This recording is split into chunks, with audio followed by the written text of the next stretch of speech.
കോഴിക്കോടിൻ്റെ നഗരവീഥികളിലൂടെ ഓട്ടോറിക്ഷയിൽ ചീറിപ്പായുകയാണ്. ഇവിടുത്തെ ഓട്ടോ എല്ലാം വളരെ അകത്ത് ഇൻറ്റീരിയറൊക്കെ നല്ല രസമാണ്. ഓട്ടോ ഡ്രൈവേഴ്സ് ആയാലും എല്ലാവരും നല്ല സ്വഭാവവും അവർ വളരെ ന്യായമായ റേറ്റ് വാങ്ങുന്നതാണ്. വേറെ പ്രശ്നങ്ങളൊന്നുമില്ല. മിഠായിത്തെരുവിൽ എത്തി നിൽക്കുന്നു. മിഠായിത്തെരുവിൻ്റെ രാത്രികാല കാഴ്ചകളിലേക്ക് ഏവർക്കും സ്വാഗതം.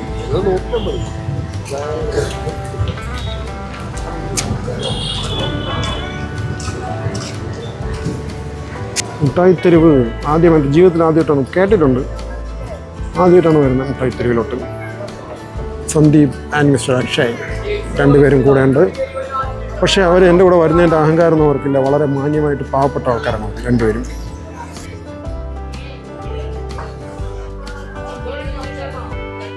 ഈ ജംഗ്ഷൻ കാണുമ്പോൾ ഒരു വിദേശ രാജ്യത്തെ ഒരു ഓർമ്മ. നമ്മൾ ഈ പട്ടായയിലൊക്കെ രാത്രികാലങ്ങളിൽ ഇറങ്ങി നടക്കുമ്പോൾ ഇതേ ഒരു വൈബാണ്. പക്ഷെ അതിന് അവിടെ രണ്ട് സൈഡും ബാറുകളും പിന്നെ പബ്ബുകളൊക്കെയാണ്. ഇവിടെ തുണിക്കടകൾ, മിഠായിക്കടകൾ, ഹൽവാക്കടകൾ, അങ്ങനെയുള്ള കടകളാണ്.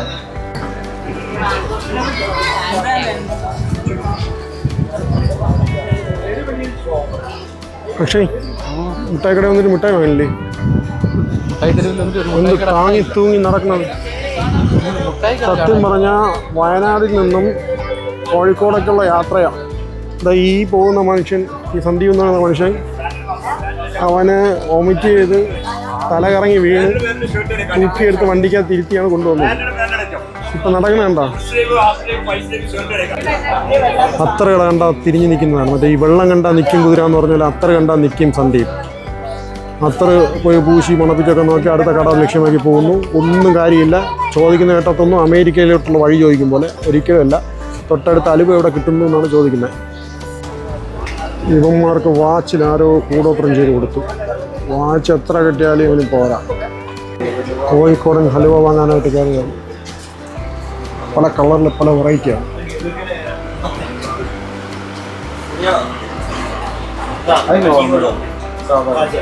അതിഗംഭീരമായ പർച്ചേസ്. തകർത്ത് കളഞ്ഞു. എത്രയായി? ഈ സാധനം ലക്ഷദ്വീപ് ഹൽവ. ഇത് കൊള്ളാം കേട്ടോ. ഇതൊക്കെ വാങ്ങി കഴിച്ചു നോക്കിയപ്പോൾ നല്ല ടേസ്റ്റ് ഉണ്ട്. പക്ഷേ ഇത് കൊണ്ടുപോകാനായിട്ടൊരു മടി. എല്ലാം കൂടെ അവിടെ എത്തുമ്പോൾ ചപ്പി ഞാനിങ്ങനെ ഒരു പരുവാവും. നല്ല ടേസ്റ്റ് ഉണ്ട്.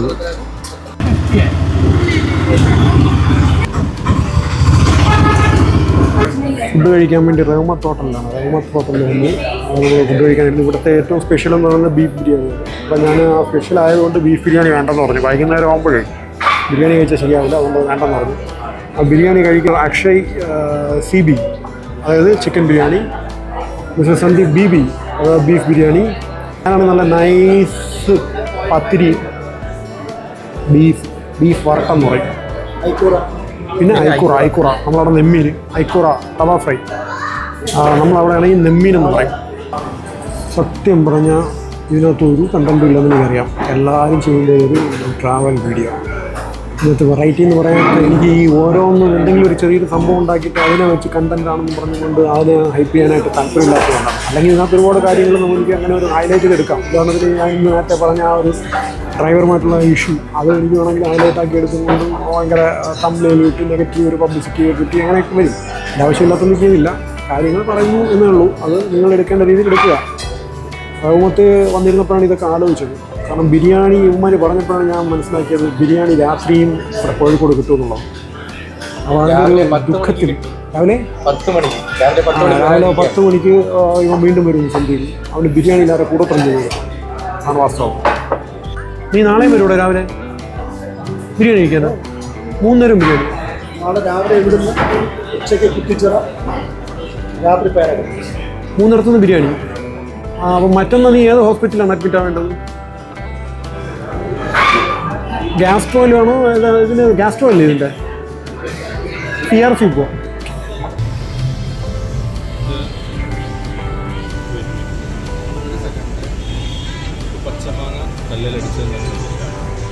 മാങ്ങ കല്ലടിച്ചാൽ നമ്മൾ പണ്ട് കാലത്ത് നമ്മൾ സ്കൂളിൽ പഠിക്കുമ്പോൾ ഇൻ്റർവെല്ലിൻ്റെ ടൈമിൽ നമ്മൾ പുറത്ത് പോയിട്ട് നമ്മൾ മാങ്ങ കല്ലെറിഞ്ഞ് വെച്ചിട്ട് പൊട്ടിച്ചിട്ട് ഉപ്പ് കൂട്ടിയിട്ട് നമ്മൾ കഴിക്കാറുണ്ട്. നമ്മളതൊന്ന് റീക്രിയേറ്റ് ചെയ്തെടുത്തതാണ് നാടൻ ഷാപ്പിലെ മോഡേൺ മാങ്ങയാണ്.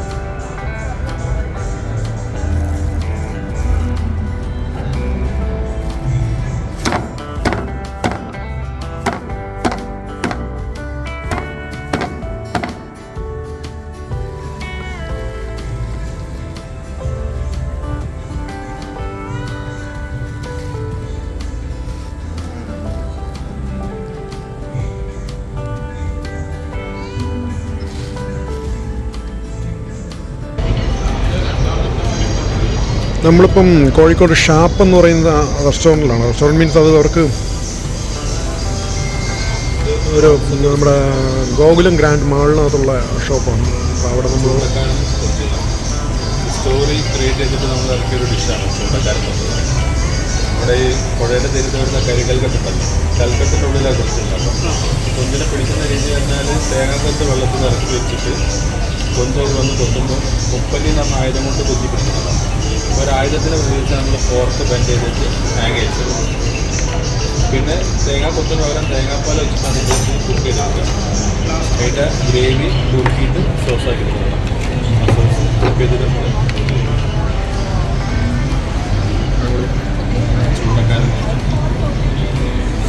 ചൂണ്ടക്കാരൻ കൊഞ്ചെന്നാണ് ഇതിൻ്റെ പേര്. വേണ്ട തൂക്കി തൂക്കി ഇട്ടേക്കുന്നുണ്ട, ചൂണ്ടയിൽ പിടിച്ച കൊഞ്ചാണിത്.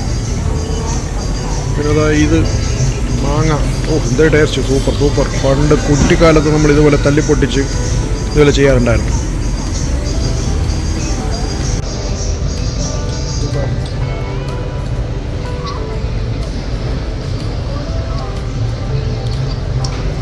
സാധാരണ ബ്ലോഗുകളിൽ ഇവിടേക്ക് അങ്ങനെ കൊള്ളാം. അടുത്ത ഐറ്റം ചോറ്, മീൽസ് എല്ലാം ഉണ്ട്. അതിനകത്ത് നമ്മുടെ ട്രിവാൻഡ്രത്ത് കിട്ടുന്ന ഒരു ഡിഷസും ഇല്ല. പപ്പടം, കരുവാട് അച്ചാറുണ്ട്, മീൻകറി, എന്തോ ഒരു പച്ചടി, പിന്നെയും എന്തോ ഒരു ഇത് ഫിഷ് കറി, പാവയ്ക്കത്തോരൻ എല്ലാം ഉണ്ട്. അപ്പോൾ ഒന്ന് കഴിച്ചു നോക്കാം, എന്നൊരു പറയാം. എല്ലും കപ്പയും, കോഴി ഇടിച്ചത് നമ്മളവിടെ കോഴിത്തോരൻ ഉള്ള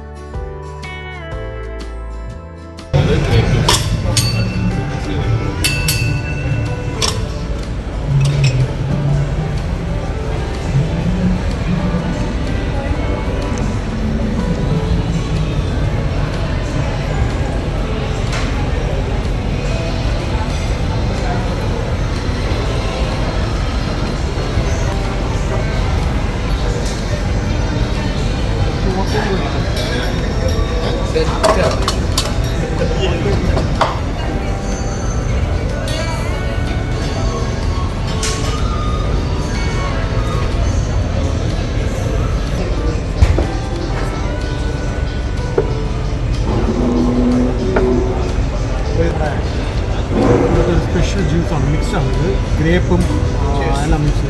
അതൊന്ന് കുടിച്ചു നോക്കാം. ചേഴ്സ്.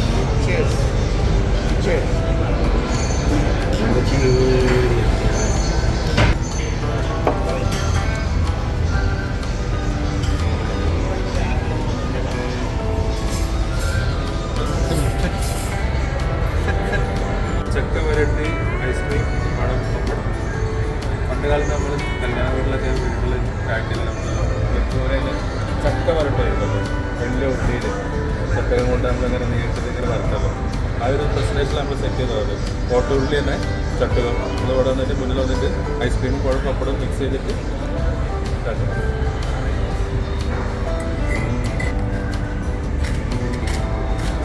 രണ്ട് മധുരം ഐസ്ക്രീമും ചക്ക വരട്ടി ഡയലൂട്ട് ചെയ്യാൻ വേണ്ടിയിട്ട് കുറച്ച് മിൽക്ക് ഒഴിക്കുന്നു. മിൽക്ക് ഒഴിച്ചിട്ട് അതുകൊണ്ട് മിക്സ് ചെയ്യാം.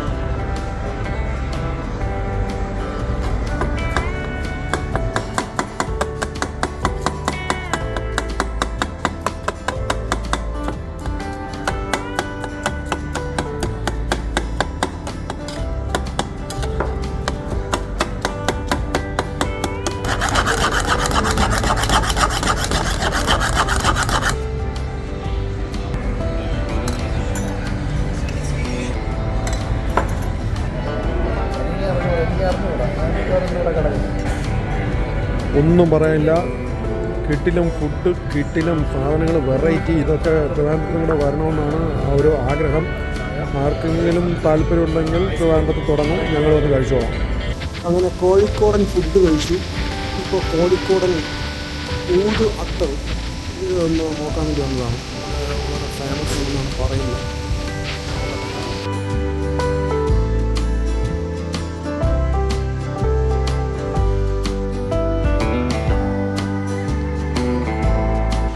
ഇത് 5000 ഇത്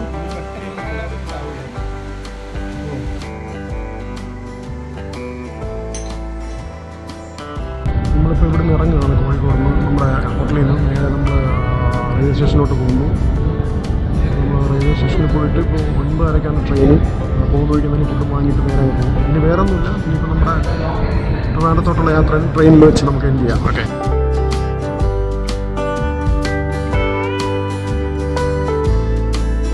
അപ്പോൾ നമ്മളിവിടെ നമ്മുടെ നമുക്കൊരു പുതിയൊരു സഹോദരനെ കിട്ടിയിരിക്കുകയാണ്. രാജേഷ് എന്നാണ് പേര്. പുള്ളി ഇവിടെ കോഴിക്കോട് ഊബർ ഓടിക്കുകയാണ്. അപ്പോൾ ഇനിയിപ്പോൾ വരുമ്പോഴെല്ലാം പുള്ളിയെ വിളിക്കാൻ പറഞ്ഞിട്ടുണ്ട്. നമ്മളിനി വരുമ്പോഴെല്ലാം പുള്ളിയായിരിക്കും നമ്മുടെ സാരഥി. നമ്മുടെ ഒരു സബ്സ്ക്രൈബറും ആക്കിയിട്ടുണ്ട് ഇപ്പോൾ കൈയോടനെ തന്നെ. ഇതാണ് നമ്മുടെ ട്രിവാൻഡ്രം പാളയം പോലുള്ള കോഴിക്കോട് പാളയം. ഞാൻ മുമ്പ് വന്നപ്പോൾ ഇവിടെയാണ് തങ്ങിയത്, ഈ പാളയം സ്ഥലത്ത്. മുമ്പ് കോഴിക്കോട് ഇടയ്ക്കിടയ്ക്ക് വരാറുണ്ട്. അളകാപുരി കറക്റ്റാണ്.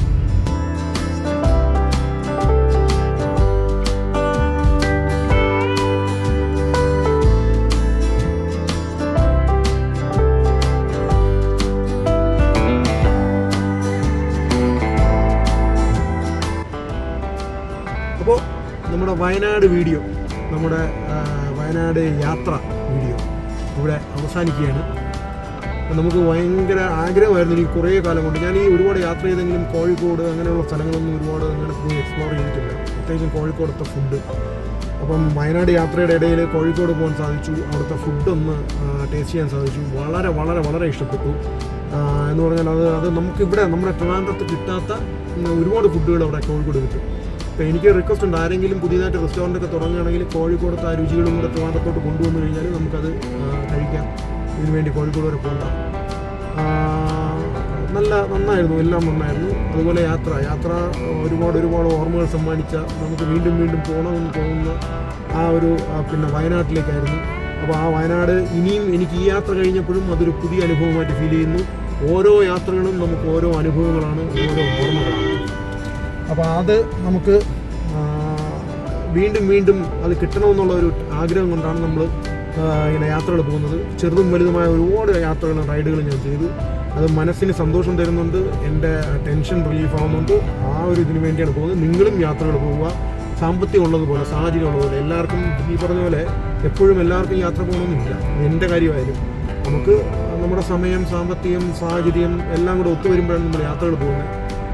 നിങ്ങൾക്ക് നമ്മുടെ ഓരോ യാത്രകളും നമ്മുടെ ഓരോ ഓർമ്മകളാണ്, അനുഭവങ്ങളാണെന്ന് പറയാൻ കാരണം, നമ്മളിപ്പോൾ ഒരു യാത്ര പോകുമ്പോൾ നമുക്കറിയില്ല ഈ യാത്ര നമുക്ക് ഭാവിയിൽ എത്രത്തോളം മധുരമുള്ള ഓർമ്മകൾ സമ്മാനിക്കുമെന്നുള്ളത്.